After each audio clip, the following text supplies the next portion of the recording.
Normally everything in our bloodstream, from foods to salts and even toxins, are able to diffuse into our organs. However, our brain, the very important control center, has a magical and protective covering that prevents all these materials from entering it. This could be beneficial as it will prevent toxins from entering the brain, but can also have bad side effects. For example, as shown here, the doctors would be unable to administer treatment as this invisible barrier would prevent it from entering the brain. This barrier is called the blood-brain barrier. Let's take a look into how it works. Throughout the body, we have blood vessels like this, and in these blood vessels we can see all the nutrients from the food we eat flowing in the bloodstream. Let's say this cell needs some of the nutrients. Well, the food can just simply diffuse into them because the cells lining the blood vessels, called endothelial cells, have spaces in between them, allowing these particles to pass through. But now let's take a look at the brain. These endothelial cells are jammed shut together, forming these things called tight junctions, preventing any things from passing through. As if that's not enough, there are these star-looking cells called astrocytes covering these endothelial cells. This reinforces the firmness and solidness of the barrier, ensuring that nothing is able to actually pass through. As you can see, the nutrients and toxins are unable to pass through this barrier and simply remain in the bloodstream. So once again, while the blood-brain barrier is the most important and effective covering protecting the brain from foreign materials, it is sometimes necessary that the blood-brain barrier must be open for a short period of time as to enable drug delivery, but still closed once again so that toxins do not enter the brain. To do this, scientists are developing a technology called MR-guided focused ultrasound, or MRgFUS for short. How does it work? Here's Dr. Aaron, the head of the research team on MRgFUS at Stanford.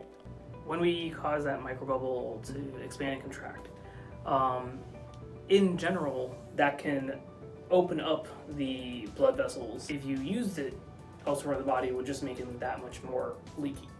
They don't necessarily have the astrocyte foot plate on there, but they have other cellular processes. So first, the researcher or doctor injects these little microbubbles into the patient's blood. These will then spread throughout the entire body, from the legs all the way to the head, but they only have an effect on the brain. Why is that? Well, it comes down to the focused ultrasound part.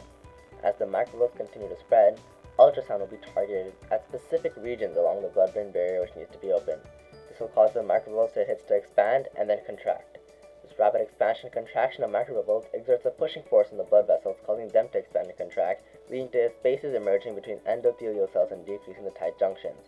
In addition, astrocytes will also be detached from the blood vessel, causing the blood-brain barrier to be temporarily damaged and allowing drugs to be delivered to the brain. However, the blood-brain barrier will close itself within 24 hours, thus ensuring that foreign chemicals will be prohibited from entering the brain. While the focused ultrasound shows extreme potential in bypassing the blood-brain barrier, there is another method called the Trojan horse method, which scientists have used more in the past. In this method of drug delivery, the drug either binds to or is encapsulated within a nanoparticle that the blood-brain barrier allows to pass through. When this comes in contact with receptors on the astrocytes, it tricks the brain into thinking that this is a substance that normally enters the brain and is allowed to pass through without troubles. While the Trojan horse method seems to be quite effective, it does have a few drawbacks. Binding the drug to an external molecule sometimes reduces the efficacy of the drug, as the binding may hinder its function. This may slightly alter the function of the drug or render it ineffective in the brain.